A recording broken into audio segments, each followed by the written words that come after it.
83 cents a month. Yes, only 83 cents a month to receive each month the Nostalgia USA, the only digital magazine that has over 12 hours of audio and video integrated throughout each issue. Now, I know that everyone listening to this podcast now over 11 years, all free, can afford 83 cents a month. What a deal. Go to oldtimeradiodvd.com today to subscribe. Guaranteed you'll be glad you did. Let's now join our featured presentation. Oh, freedom. Oh, freedom. Oh, freedom over me. And before I'd be a slave, I'd be buried in my grave and go home to my Lord and be free. Destination Freedom.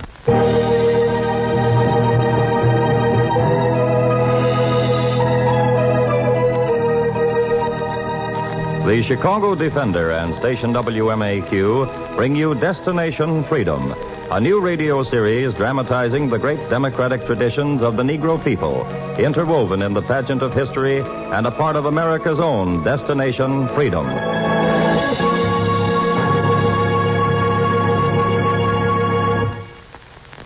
Today, Destination Freedom brings you the second and last chapter in the story of Frederick Douglass, outstanding editor and leading abolitionist during the Civil War. The chapter entitled The Key to Freedom.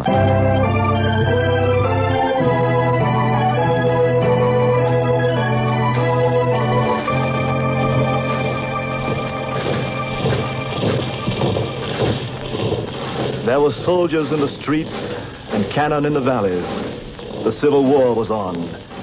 Some said it started when Mad Ed Ruffin fired the first gun on Fort Sumter. You said it started when the first slave was brought to Jamestown. Some said it would end when the rebels were beaten. You said there would be no end until the slaves were free. You told that to the tall, tired man in the White House. You made a proposal. President Lincoln listened, looking out towards the river. Mr. Douglas, you proposed first that I arm the slaves. And then that I make this war a war of liberation. Emancipate the slaves. Is that it? Essentially. Then I'm afraid you won't like my answer. You don't like my proposal? My likes won't dictate my answer. You've been a leader for 20 years in the fight to free the slaves. I know of your own life in slavery. I know how you hate it. I'm with you on that. Then can't you see the war as a war of ending the slaves? I see the war in only one way, Douglas, as a way to preserve the Union, not to save or destroy slavery. If I can save the Union without freeing the slaves, I'll do it. You'd settle the war and leave the slaves untouched? If it wins the war, I will. Your other requests, too, I've got to turn down. The Union is against arming the slaves. Our enemies say we're waging a war of abolition.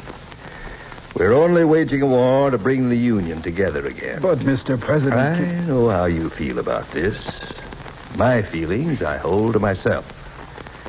You know that some countries in Europe want to recognize the Confederacy, not us. If they did that, we'd be lost. The border states threaten to go over to the Confederacy if we liberate the slaves. Your enemies in the North would split from us if we abolish slavery. We couldn't win, Douglas. Those are the keys to victory. One bad turn and we lose a union it took 100 years to build. You had other proposals? They're useless without freedom. I'll be going. This puts us on different sides of the street. It does. Except one last question. If you could save the Union only by freeing the slaves, would you do that? I would. What are you thinking? I'm thinking maybe we're not too far apart. Slavery's a cancer. If it's not cut out of the nation, the Union will die. If my cabinet believes that, we do it. That's not the key as we see it. It's the one I see. Suppose I visit your cabinet members. Maybe I could prove it to them. You left the tall, tired man, and you talked to the officers in his cabinet. You had a key that could turn the Union into a fortress slaveholders couldn't touch. You talked to the chiefs of staff. You talked to the Secretary of War. He'd already heard of you. You want to know what I think of your proposals, Douglas? I think I've got an idea already. I'll give it to you in black and white. Clerk, Yes, sir? hand me a copy of the new instructions to our ministers. Right here, Mr. Seward. This, Douglas, answers your questions about how the war will end. We're sending it to every government in Europe. It's written so it'll convince even you that we mean to stand by it. Shall I read it? If you will. This is our policy. To whom it may concern, no matter how the war ends, the status of no class of the people of the United States will be changed by the rebellion. The slaves will be slaves still. The masters will be masters still. Shall I finish it? Go on. If any attempt is made by the slaves or their allies to gain their freedom, the Union Army will suppress it with an iron hand. That's our policy hereafter, Douglas. Would you like a copy of it to print in your paper?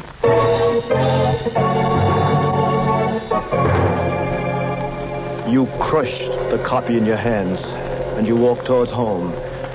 You walked through crowds, but you were alone. You passed men milling on the streets, bewildered over the war. You heard some mutter as you passed. Sure, I'll fight for the Union, but I ain't enlisting to fight to free no slaves. What's the difference? Ain't fighting?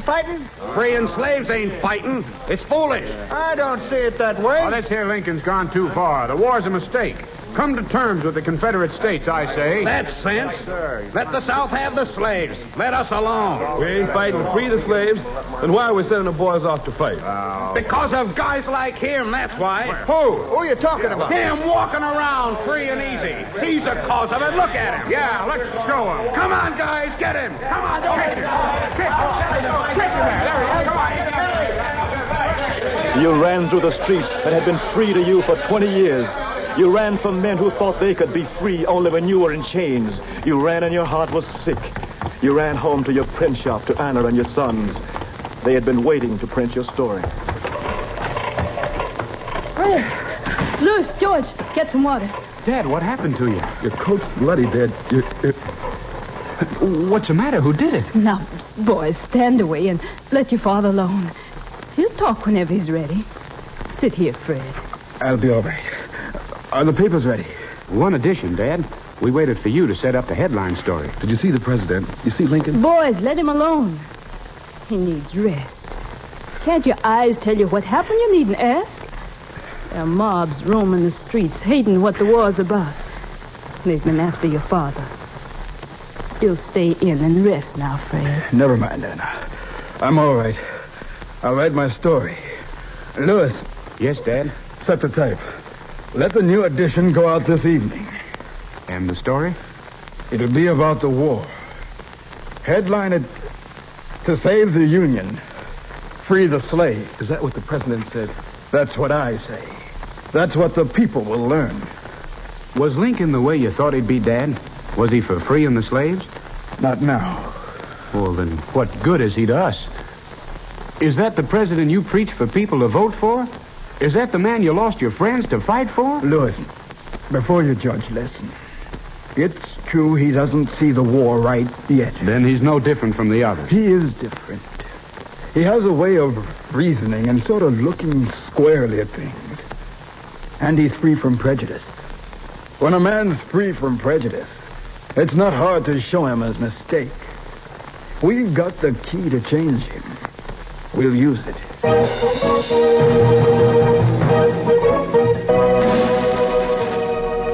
You watched the soldiers marching southward, but they brought back few victories. You knew men fought best when they believed in what they fought for. Some cried the war was about states' rights, but you knew a stronger cry underground, the cry of freedom for millions of people. You watched the soldiers march south, and in the morning, you decided to go with them. I'm going down to the army camps, Anna.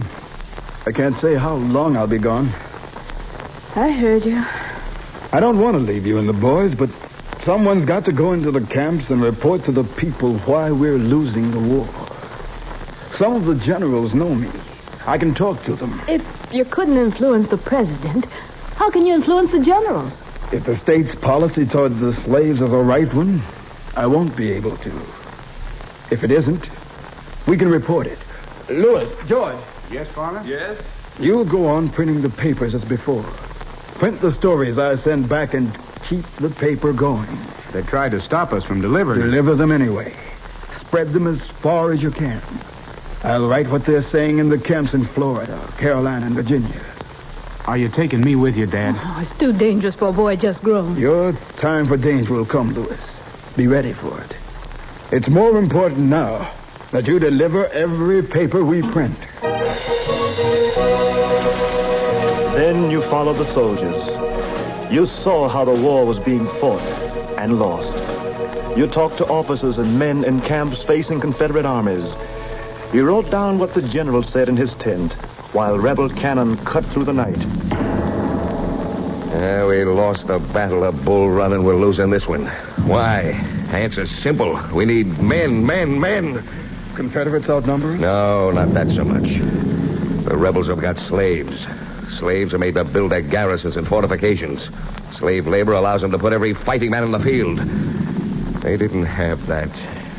There's a way to take it away from them, General. What are you hitting at? General Butler. I said not to interrupt me. I know, sir, but they're coming into camp again. We can't drive them off, sir. You've got to drive them off. You know the orders. Some of them won't go, sir.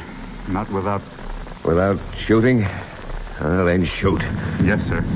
I'll tell the guards. Enemy coming through our lines? No. Keep your seat. It's not the rebels he's talking about. Well, who then? Fugitive slaves. They escape by the hundreds now. Sometimes they come in bringing their masters' guns along.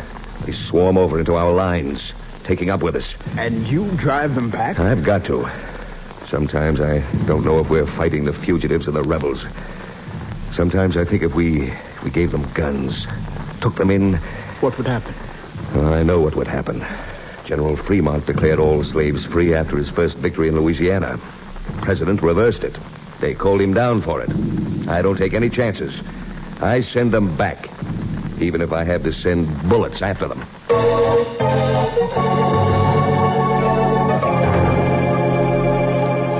You told that to the people through your paper. You went deeper into the lines of the army and told them of the colonel who went to war with one army and came back with another. Your army has changed colors, Colonel. How did this happen? I've brought back a full regiment, sir. You left New York with white troops. You come to my camp 6 months later with black troops. When we attacked at Baton Rouge, our men were shot up. Shot up men don't change colors and march back. I sent for reinforcements, sir. None came. The Rebs were attacking us on all sides.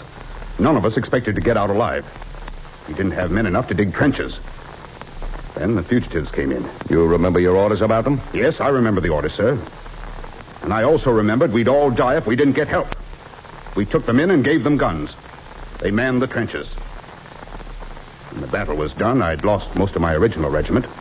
So I trained the fugitives. 4,000 of them. Your orders were to send them back to their masters. As I said, sir, there are 4,000 out there with guns. They'll fight on our side or against us. I want them on our side. You saw the staggering armies filled with fugitives. You saw some beaten and thrown back and held for their masters, but still they kept coming, fighting their way from the slaveholders. And the men in the army were changing. You heard a guard say, "You want my story, mister? They put me on guard to push back the fugitives, but I don't do it anymore. I let them come in. They come in garbed in rags or in silks, in shoes or no shoes, families and singles, and I take them in. I don't tell the general, but I take them in." You talked to fugitives with their borrowed guns, walking along the roads, living outside the camps. You wrote of the night you walked along the road with an old ex-slave, carrying his own gun to join a Union skirmish. You asked him about the war. Somehow I'm not much worried about how the war turned out. We come into the camp, they drive us out. But when there's too many of us, they can't. I've been in 10 raids, yet they say I ain't a regular army man. They say the war ain't for freedom. Then what they shooting about? They say when the war's over, they send me back to the old master. But I say when a man get a little freedom, he never forget the taste of it. Oh, sir. Let them say what they want. I got a feeling how the war coming out. Yes, sir. Gun give you that feeling. You sent back the words of a woman who had led the Underground Railroad, who was leading scouts for the Union Army. You talked to Harriet Tubman, who'd been in a dozen battles. She told you how they were. First, we see the lightning. That's the guns. And then we hear the thunder. That's the big guns. And then we hear the rain falling. Those are the drops of blood falling. And when it's time to take in the crops, it's dead men we reap. You tell your paper, Douglas, we're gonna reap freedom out of this, or there'll always be thunder. You put her words down so your sons could print them and carry them to the people at home.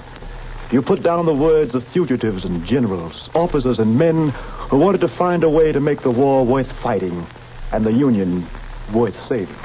Tell them we can't win a war against the fugitives and the Confederates. It's got to be one or the other, Douglas. One or the other. Tell them back home, Douglas, that 1,000 freedmen on our side is better than 1,000 slaves helping the rebels. Tell them we've stopped driving them out of the camps. Tell them we're changing our mind about what the war is for. Tell them we're changing our mind. And you took the words to the papers and to the tall man in the White House. He called you in and listened. You've made a good report, Douglas. What are you going to do about it, Mr. President? We're not winning the war. No, the war's not going well. We've been careful not to make a false move, but I believe I know a mistake when I see one. I'm ringing for the Secretary of War and his aides. They've read the reports. I'll put it up to them. Did you ring, sir? Yes, tell Seward and Mr. Johnson to come in. Tell them Douglas is here. Yes, Mr. President. My cabinet never agrees with me, but the facts and figures that you've shown me are pretty stubborn things, Douglas. If this policy is not holding the Union together... You want me, Mr. Lincoln? Has General Grant reported yet, sir? What's happened? It's not Grant's report I want to discuss, gentlemen. It's Douglas's. Oh, Douglas. Yes, you've read it. You know how the war's going. I am thinking, gentlemen, that we've made a serious blunder in not taking Negro troops into our ranks. You know why we can't do it, Mr. Lincoln? Well, we'd lose support in the border states, Mr. President. They'd be right. Without them, we're losing the war. And that's what I'm concerned about. I know we've got thousands in the North who have no idea of the real meaning of the war. No one was prepared for it. Our manpower's dwindling. You know how seriously. Gentlemen, I am thinking of asking Douglas to help recruit as many regular Negro regiments as he can. Slave regiment, sir? Oh, that would never work, Mr. President. Our best commanders are already working them. They're ahead of us. Thousands are already fighting on our side. We're late in recognizing the value. There'll be 100,000 deserters if slaves come officially into the Army. Then we'll replace them with 100,000 fugitives. Mr. Douglas thinks the Union will never prosper unless their labor and strength are turned to our side, and I agree. Mr. Douglas thinks we can never win without emancipation. He'll be demanding that next. He's demanded it already, gentlemen. The cause of the Union comes first. We started the war with no intention of touching slavery. Yet slavery is the root and kernel of the war. It's not free men alone who'll determine whether we'll have a union. It's 4 million slave workers now on the side of the Confederates, trying to get to our side. Our side's holding its own, Mr. President. A few setbacks are not... It's not the setbacks that have decided me. It's plain arithmetic. With the labor supply the Confederates have got, we wouldn't win even if we sacrificed every white man in the North. Our chance is that with the fugitive slaves and the slaves behind the enemy lines. Hereafter, we'll welcome them into our ranks. I'm asking Douglas to start recruiting their regiments. I believe regiments of trained freedmen will have an unusual effect on the nerves of the slaveholders. It'll be our strongest blow.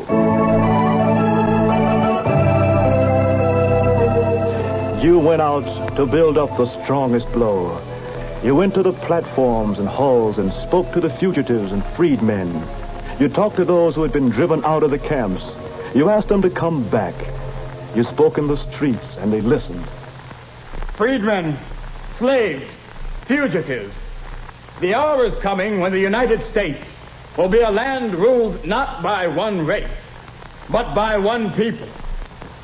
When the first shot was fired on Fort Sumter, I said it would liberate every man in America, as well as save the Union. Till now, they fought the effect of the war without touching the cause. Hereafter, we strike at its roots. Join the fight. Forget the past. It's now or never. Better to die free than live slave. You urged 50,000 to join the regiments, and you went home to write your paper, and you found you'd recruited 2 men you hadn't counted on. Anna was home running the paper alone. Anna? Where are the boys? Wasn't it enough to send others to fight? Did you have to send our sons? Louis, George, they've gone? I didn't wait for you to come back to join the new regiments. I see. They've done right. They were the only children I had. You know the rebels' law against them. If they're captured, they're hanged. Don't talk that way, Anna. What I said for others, I meant for my own sons, too. They'll be fighting to free us all. Isn't slavery still the law of the land? We're changing that, Anna. Who'll change it? It's a changed thing already. The war's changed it. Lincoln will see to that. He's given his word that he won't touch slavery. He's given his word to save the Union. The only way to save the Union now is to strike down slavery. I think Mr. Lincoln will see it. Now let's see our sons off to war. You saw your sons march off in the new regiments of General Putnam. You watched them go, and you went back to your printing press to make it clear what the war was about.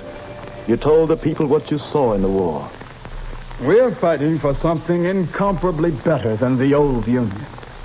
Freedmen, fugitives, we're fighting for unity of ideas, unity of sentiment, unity of object, in which there shall be no North, no South, no East, no West, no black, no white, but a solidarity of the nation, naming every slave free and every free man a voter.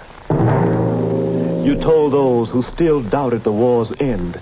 Whether men so call it or not, the war for the Union is the war for emancipation. There'll be freedom for all or chains for all. And you told them about Lincoln. You can trust this man from Illinois. He may be slow, but he's not a man to retract or retreat. When he moves forward. While men fought for the idea of one nation or two, the president invited you to call on him.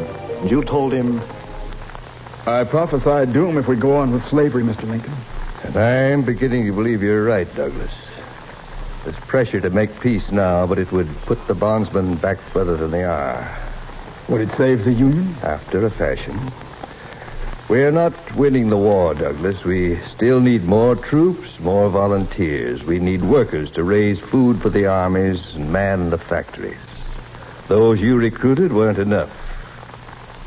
Can we get more? Yes. We can recruit more. You know how many? 3 million more. 3 million more new citizens. With an Emancipation Proclamation, the trickle of fugitives will become a flood. Emancipation. That's the key to winning the war and uniting the nation. Even the Confederate generals seek laws to free slaves. Now, if the Union Army calls for emancipation first, the rebels can do nothing but surrender. You can tell your cabinet that. They have the key to crippling the Confederacy. The key is freedom. Proclaim it. I may.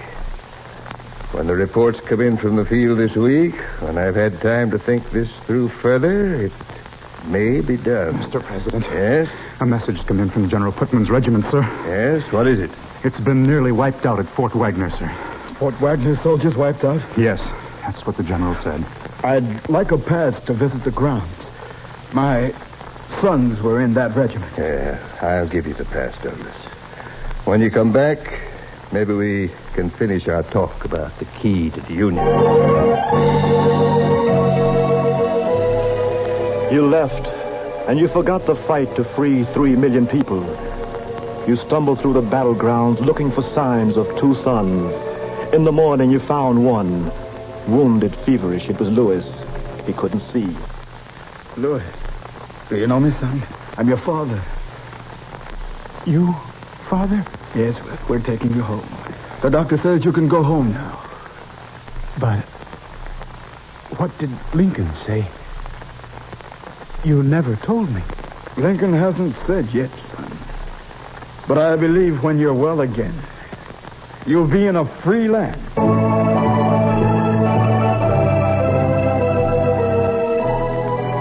You moved about the fields and swamps and found your sons, and worked in the camps and helped dig the trenches until the enemy was stopped. Then you came home and were going back to your press and printing when the president called you late at night. He'd been up writing. He said, My friends say I'm slow, Douglas. My enemies say I move too fast. I wanted you here tonight because we'll move faster than we've done in 100 years. Yes? I have a proclamation. Does it free the slaves? It saves the Union. Your proposals were right, Douglas. No human power can stop the war without emancipating the slaves. Even my cabinet can see this now. Shall I read the proclamation? and he took the thin paper with words strong enough to free millions, and he read, I, Abraham Lincoln, President of the United States, by virtue of the powers in me vested, do this first day of January 1863 proclaim that all persons held as slaves within the state in rebellion against the United States shall be henceforward and forever free. And upon this I believe to be an act of justice warranted by the Constitution, I invoke the considerate judgment of mankind and the gracious favor of Almighty God. And you folded the paper and went home to your printing.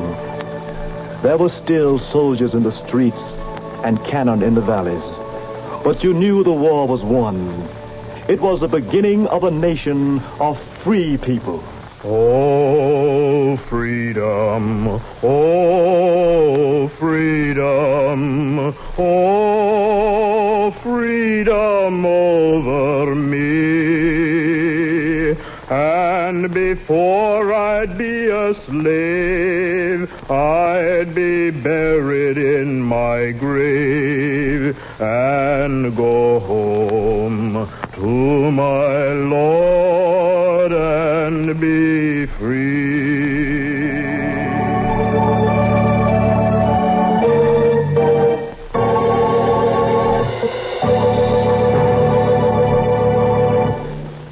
Just heard Destination Freedom's dramatization of the story of Frederick Douglass, brought to you by the Chicago Defender and WMAQ's Department of Education and Public Affairs. Destination Freedom is written by Richard Durham, and the production is under the direction of Homer Heck.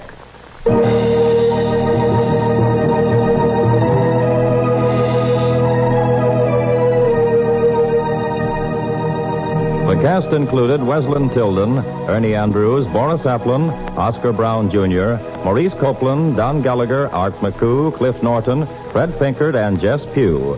The singer was Greg Pascal. Richard Shores composed the special music, which was played by Elwin Owen and Bobby Christian. This is Charles Chan inviting you to be with us again next week for another in our series on the Negro in Democracy, Destination Freedom.